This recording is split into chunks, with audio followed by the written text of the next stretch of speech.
ओम नमो भगवते वासुदेवाय नमः। ओम नमो नारायणाय नमः। जय श्री कृष्णा, जय श्री कृष्णा, जय श्री कृष्णा। बंधुजनों, आज हम माघ मास के दूसरे भाग की कथा सुनेंगे।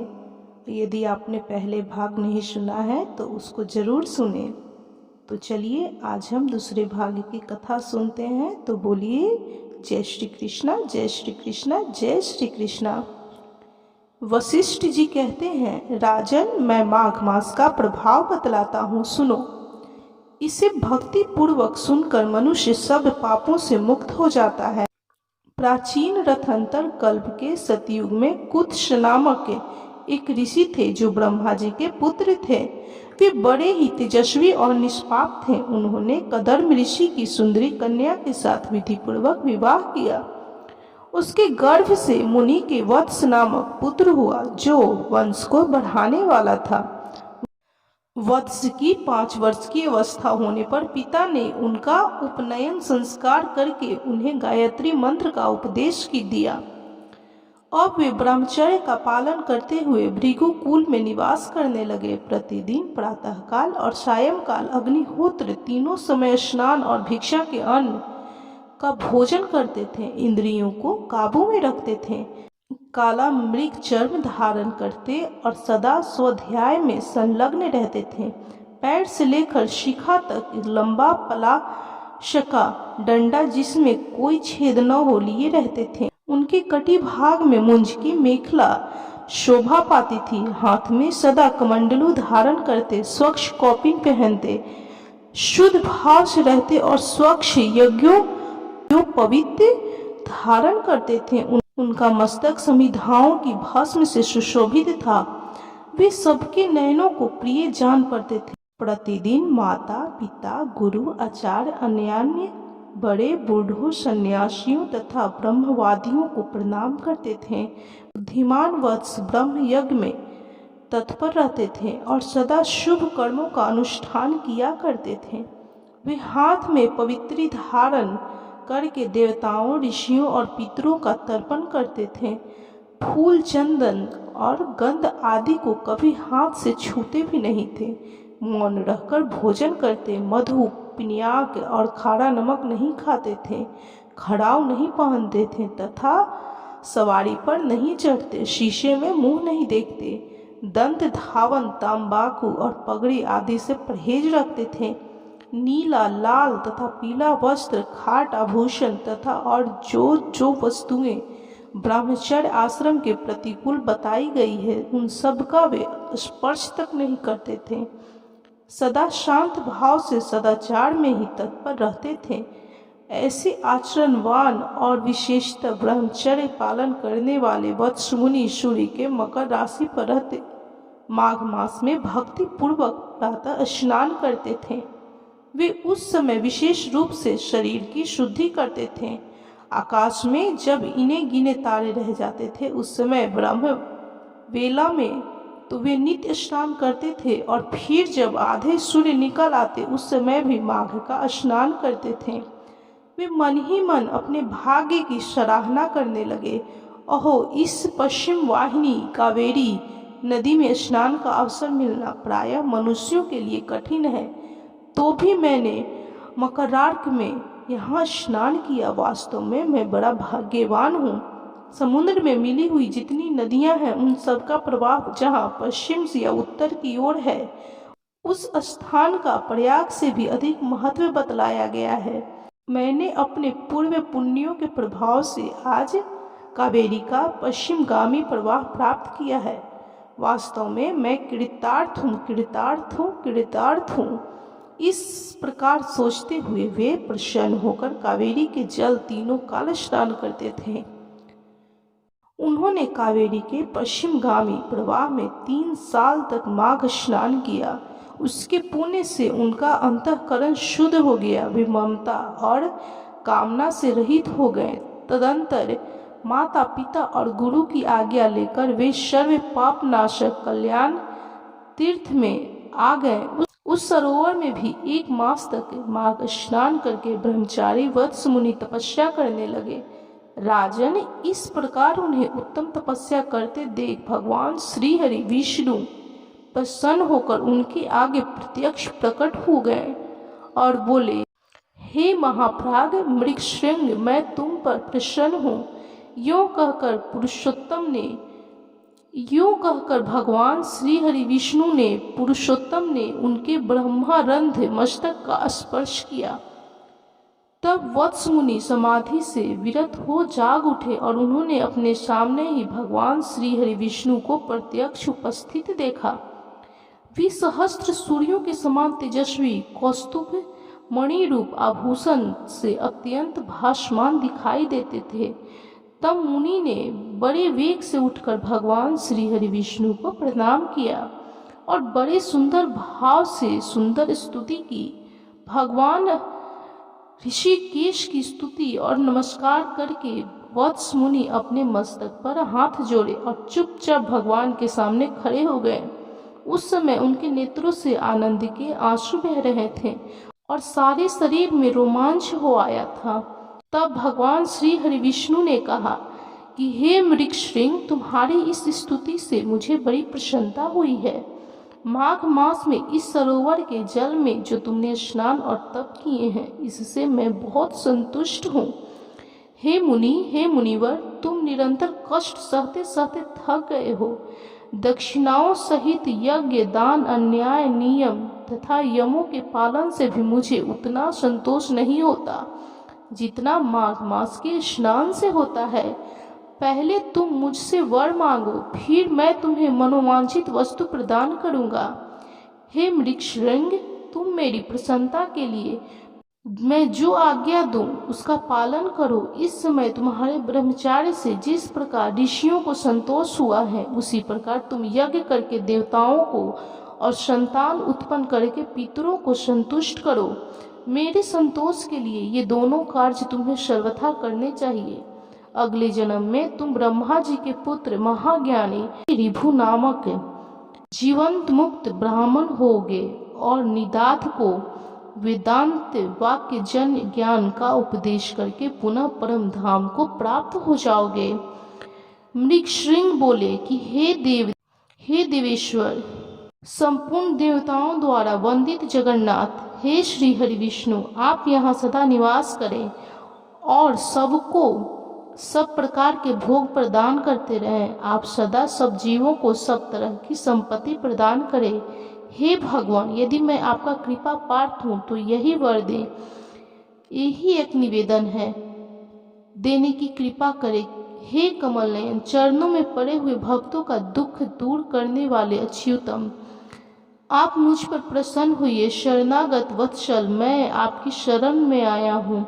भगवान श्री हरि विष्णु बोले, हे मृगशृंग एवं वस्तु, मैं सदा यहाँ निवास करूँगा। जो लोग यहाँ मेरा पूजन करेंगे उन्हें सब प्रकार की संपत्ति हाथ में आएगी।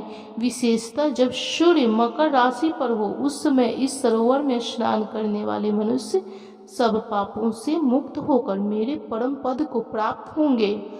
व्यतिपात योग में अयन प्रारंभ होने के दिन संक्रांति के समय विशुभ योग में पूर्णिमा और अमावस्या तिथि को तथा चंद्र ग्रहण और सूर्य ग्रहण के अवसर पर यहाँ स्नान करके यथाशक्ति दान देने से और तुम्हारे मुख से निकले हुए इस स्तोत्र को मेरे सामने पाठ करने से मनुष्य को मेरे लोक में प्रतिष्ठा प्राप्त होगी। भगवान श्री हरि विष्णु गोविंद की यों कहने पर ब्राह्मण कुमार ने पुनः प्रणाम किया और भक्तों के अधीन रहने वाले श्री हरि विष्णु से फिर एक प्रश्न किया कि हे कृपानिधि, हे देवेश्वर, मैं तो कुत्स मुनि का पुत्र वत्स हूँ, फिर मुझे आपने मृगशृंग कहकर क्यों संबोधित किया। तब श्री हरि विष्णु बोले कि हे ब्राह्मण, इस कल्याण सरोवर के तट पर जब तुम तपस्या करने में लगे थे, उस समय जो मृग प्रतिदिन यहाँ पानी पीने आते थे, वे निर्भय होकर तुम्हारे शरीर में अपने सिंग रगड़ा करते थे। इसी से श्रेष्ठ महर्षि तुम्हें मृगशृंग कहते हैं। आज से सब लोग तुम्हें मृगशृंग ही कहेंगे। योग कहकर सबको सब कुछ प्रदान करने वाले भगवान श्री हरि विष्णु सर्वेश्वर वहाँ रहने लगे। तदंतर मृगश्रृंग मुनि ने भगवान का पूजन किया और उनकी आज्ञा लेकर वे पर्वत से चले गए। संसार का उपकार करने के लिए उन्होंने गृहस्थ धर्म को स्वीकार करने का निश्चय किया और अपने अंतःकरण में निरंतर वे आदि पुरुष कमल नयन भगवान श्री हरि विष्णु का चिंतन करने लगे। अपनी जन्मभूमि भोजराज नगर में घर आकर उन्होंने माता और पिता को नमस्कार करके अपना सारा समाचार कह सुनाया। माता पिता के नेत्रों में आनंद के आंसू छलक आए। उन्होंने पुत्र को छाती से लगाकर बारंबार उसका मस्तक सूंघा और प्रेम पूर्वक अभिनंदन किया। वत्स अपने गुरु को प्रणाम करके फिर स्वाध्याय में लग गए। माता पिता और गुरु तीनों को प्रतिदिन सेवा करते हुए उन्होंने संपूर्ण वेदों का अध्ययन किया और गुरु की आज्ञा ले विधि पूर्वक व्रत स्नान और उत्सर्ग का कार्य पूर्ण किया। तत्पश्चात महामना मृगश्रृंग अपने पिता से इस प्रकार बोले कि तात पुत्र की उत्पत्ति के लिए पिता और माता को जो क्लेश सहने पड़ते हैं उनका बदला 100 वर्षों में भी नहीं चुकाया जा सकता। अतः पुत्र को उचित है कि वह माता पिता और गुरु का भी सदा ही प्रिय करे। इन तीनों के अत्यंत संतुष्ट होने पर सब तपस्या पूर्ण हो जाती है। इन तीनों का सेवा का ही सबसे बड़ा तप कहा गया है। इनकी आज्ञा का उल्लंघन करके जो कुछ भी किया जाता है वह कभी सिद्ध नहीं होता है। विद्वान पुरुष इन्हीं तीनों माता पिता और गुरु की आराधना करके तीनों लोकों पर विजय पाते हैं। जिससे इन तीनों को संतोष हो वही मनुष्य के लिए चारों पुरुषार्थ कहा गया है। इसके सिवा जो कुछ भी है वह उपधर्म कहलाता है। मनुष्य को उचित है कि वह अखंड ब्रह्मचर्य का पालन करते हुए पिता से क्रमशः 3, 2 या 1 वेद का अध्ययन करने के पश्चात गृहस्थ श्रम में प्रवेश करे। यदि पत्नी अपने वश में रहे तो गृहस्थ श्रम से बढ़कर दूसरी कोई वस्तु नहीं है। पति और पत्नी की अनुकूलता धर्म, अर्थ और काम की सिद्धि का प्रधान कारण है। यदि स्त्री अनुकूल हो तो स्वर्ग से क्या लेना है, घर ही स्वर्ग हो जाता है। और यदि पत्नी विपरीत स्वभाव मिल गई तो नरक में जाने की क्या आवश्यकता है। यही नरक का दृश्य उपस्थित हो जाता है। सुख के लिए गृहस्थ आश्रम स्वीकार किया जाता है किंतु वह सुख पत्नी के अधीन है। यदि पत्नी विनयशील हो तो धर्म, अर्थ और काम की प्राप्ति निश्चित है। जो गृह कार्य में चतुर, संतानवती, पतिव्रता, प्रिय वचन बोलने वाली और पति के अधीन रहने वाली है, ऐसी उपयुक्त गुणों से युक्त नारी स्त्री रूप में साक्षात लक्ष्मी है। इसलिए अपने समान वर्ण की उत्तम लक्षणों वाली भार्या से विवाह करना चाहिए। जो पिता के गोत्र अथवा माता के सपिंड वर्ग में उत्पन्न न हुई हो वह स्त्री विवाह करने योग्य होती है तथा उसी से द्विजों धर्म की वृद्धि होती है। जिसको कोई रोग न हो, जिसके भाई हो, जो अवस्था और कद में अपने से कुछ छोटी हो, जिसका मुख सौम्य हो, जो मधुर भाषण करने वाली हो, ऐसी भार्या के साथ द्विज को विवाह करना चाहिए। जिसका नाम पर्वत, नक्षत्र, वृक्ष, नदी, सर्प, पक्षी तथा नौकरों के नाम पर न रखा गया हो, जिसके नाम में कोमलता हो, ऐसी कन्या से बुद्धिमान पुरुष को विवाह करना चाहिए। इस प्रकार उत्तम लक्षणों की परीक्षा करके ही किसी कन्या के साथ विवाह करना उचित है। उत्तम लक्षण और अच्छे आचरण वाली कन्या पति की आयु बढ़ाती है। अतः पिताजी ऐसी भार्या कहाँ मिलेगी। महर्षि कुत्स ने कहा, परम बुद्धिमान मृगश्रृंग, इसके लिए कोई विचार न करो। तुम्हारे जैसे सदाचारी पुरुष के लिए कुछ भी दुर्लभ नहीं है।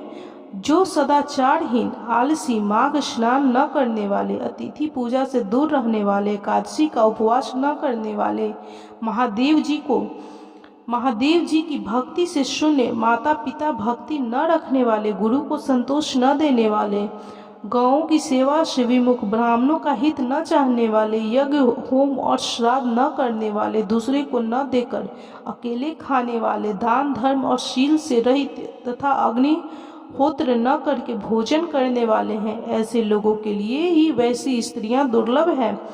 बेटा, प्रातः काल स्नान करने पर माघ का महीना विद्या, निर्मल कृति, आरोग्य, आयु अक्षय धन, समस्त पापों से मुक्त तथा इंद्रलोक प्रदान करता है। बेटा, माघ मास सौभाग्य, सदाचार, संतान वृद्धि, सत्संग, सत्य, उदार भाव, ख्याति, शूरता और बल सब कुछ देता है। कहाँ तक गिनाऊं, वह क्या क्या नहीं देता।